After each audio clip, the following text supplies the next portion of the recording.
artista talaga. Alam niya kung ano yung gusto niya pagka nakita siya, talagang maayos talaga siya. Ninong ko din siya sa kasal. Ano mga advice naman ang binigay niya sa'yo bilang ninong sa kasal? Ay, marami. Kasi yun naman, sinabi naman niya sa akin na marami ako nakikita dito sa showbiz, sabi na hindi na magandang nangyayari. So, hindi ko na kailangan pagdaanan pa yun para masabi na mali pala. So, sabi niya, dapat tularan, huwag mong tularan yung mga hindi dapat tularan. Tapos, kunin mo lang yung mga good points. Para matuto ka na sa mistake ng iba. Sa mistake ng iba. So, it must have been so difficult for you nung nalaman mo na, of course, alam mo na matagal na may sakit na siya, and then yung na-hospital na siya. Nung na-hospital siya, nung unang punta ko, hindi ko talaga matanggap yung itsura niya kasi dahil sanay ka na. Yun nga yung sabi, titular, di ba? Maayos. Lagi nga naka-all white yan eh. Oo, pati-patikap. Oo, maayos Para talaga. lagi nakapang-simba. Di ba yung gano'n yung Pero sasabi yun nga natin? parati yung iniisip ko na nung nandun ako sa hospital, naiiwan ako siya, parang gusto mong sabihin sa kanya na, tayo ka na dyan. Tama na yan, yung gano'n. Tapos biglang iniisip mo na at the back of your head na magre-respond siya sa'yo na, o tara, taping na, ganyan, o joke lang to. Pero wala eh. So, ang hirap niyang tignan. Na-visit mo siya sa hospital? Yes, opo, yes. Oo. At nung bumisita ka niya sa ospital, naramdaman mo ba na mukhang malapit na? Siyempre kasi yung itsura niya eh. Pero siya, ayaw mo isipin yun. Ang iniisip ko nga nun, bubulaga siya eh. Yun pa din yung, we were all hoping na, ayun, pati yung sumunod na mga bisita ko pa, sabi ko, okay naman yata si tatay. Kasi nung huling nandun ako, naghahanap pa siya ng Japanese food eh. Oh, alam mo ba na alam mo ba, kahit sa taping, meron komedyante na siya, pero meron pang mga nagpapatawa sa kanya. Oo, yung mga tinatawag na yung mga regulars. Yun yung mga merong darating doon, kakantahan siya. Yung mga tapos tuwan-tuwa na siya doon. Na lang niya, oo. Tuwan-tuwa na siya nung may mga kumakanta sa kanya. O magtatawag pa siya ng tao, o panoorin mo to, o tinan mo, papaulit pa niya. And it must have been an honor for them also na i-entertain nila ang king of comedy, di ba? Although he refuses na patawag na gano'n. Si tatay kasi tahimik siya eh, tahimik na tao. Pero pag nagsalita siya, parating may laban. Kung magsasabi siya ng joke, magbibitiw siya ng joke, talagang nakakatawa naman. And he always makes sure na bawat episode namin may aral. At pag nagalit, nakita mo na ba siya magalit? Nagagalit ba siya? Ano yung mga bagay na nagagalit din siya, pero- Nagalit din, pero controlled pa rin. Oo, Pero oo. mararamdaman mo, matatakot ka. Kasi ganun yata talaga, Tito Lardo, Oo. pag sobrang bait na tao. Tapos pag alam mong galit, parang Oo, pero Bihirang magalit, pero no? pag nagalit siya, hindi siya yung hindi magwawala. nagwawala. Right. Control. Yung ano lang, yung makikita mo sa mukha niya na talagang galit siya. Yung mga, halimbawa, meron siyang isang tao na may ginawa. Yung pag nagalit siya, talagang... Mararamdaman Oo, mo. mararamdaman mo. At tatahimik lahat ng Oo. tao bigla. Di ba yung mga ganun, di ba? O mga, yan na nga ba yung sinasabi ko? Akin na nga yung cheque. May cheque. May check agad.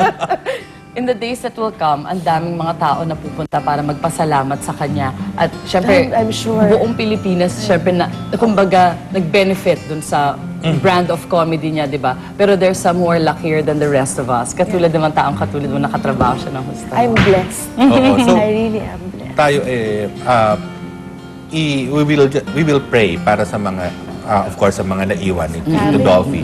At ikaw ba naman meron kang gustong kung meron kang gustong imensahe o sabihin kung Para po kay Tito Dolphy sa mga naiwan niya. Oo, sa family. Wala kay Tito Dolph. Salamat. Salamat sa lahat. Kasi nandiyan siya talaga parati, Tito Lar. Lahat, lagi. Walang oras na tinawagan siya na hindi siya sasagot. Lagi siya nandiyan. Salamat talaga, Tay. Sa family niya, alam ko na they're all grieving right now. Just know that there are people like me who are also grieving and we were all with you. At kami pinagdadasal si tatay. Ang konsuelo lang natin ngayon, alam na natin na hindi na siya mahihirapan. Thank you, Of course, Maybelline. thank you very much, Thank you so Maybelline. At siyempre, tayo dito sa unang hit at ang lahat ng Pilipino sa buong mundo ay kasama na nagdadalamhati ng pamilya ni Tito Dolphy. Samantala, lipat naman tayo kay Lynn. Salamat. Samantala, alamin po natin ang pinakahuling ulat panahon mula sa GMA Weather kasama ang ating resident meteorologist, Nathaniel Cruz. Mang Tani? I am ready. Serbisyong totoo ng GMA News. Salamat, Lynn. Sa gitna ng pagluluksa ng sambayan ng Pilipino, mistulang nakikiayon ng kalangitan sa pagkawala ng hari ng komedya na si Mang Dolphy. Dahil asahan na po ang pag-uulan sa hapon sa maraming lugar dito sa ating bansa. Makikita po dito sa satellite image na ito ng Weather Central na bahagyang maulap po sa kanlurang bahagi ng bansa hanggang dito po yan sa Kabisayaan. Bunsod pa rin po yan ang pag-iral ng Intertropical Convergence Zone na nagdudulot sa atin ng kalat-kalat na dagliang pagulan at yung thunderstorms o pagkulog-pagkidlat.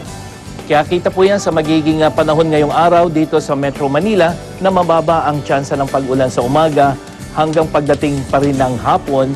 Pero biglang taas naman po yan pagdating ng gabi. Makikita niyo po halos 100% ang posibilidad ng pag-ulan. Kaya dalhin po natin ang ating mga payong, lalo na yung mga aabuti ng gabi, sa labas ng bahay. At mataas din po kasi ang temperatura sa tanghali at mas mainit pa nga po ang ating magiging pakiramdam, 34 degrees doon sa ating init factor. Sa iba pang lugar sa Luzon, bahagyang mas magandang panahon dito po sa may Northern Luzon, pero pagdating ng western section ng Central at Northern Luzon ay mas maulan po yan. Pero dito sa Northern Luzon, hindi yan masyadong apektado ng Intertropical Convergence Zone. Maranasan po ang mga pagulan dito sa bahagi ng Baguio, Metro Manila, Cavite hanggang sa Tagaytay. Sa buong Kabisayaan naman ay bahagyang mababa ang posibilidad ng pagulan dyan at ang pinakamataas na temperaturang mararanasan ay nasa 30 degrees Celsius. Sa Mindanao, may kagandahan din po ang panahon dahil sa paghina ng epekto ng ITZZ yan. Pero maging handa pa rin po tayo sa posibleng kalat-kalat na pagulan. Sumikat po ang araw dito sa Metro Manila kaninang alas 5:34 ng umaga at lululubog na naman mamayang hapon 6:29. Ano man ang panahon, magplano, magsiguro, makibalita sa GMA Weather. Ako po si Nathaniel Cruz para sa I Am Ready, serbisyong totoo ng GMA News.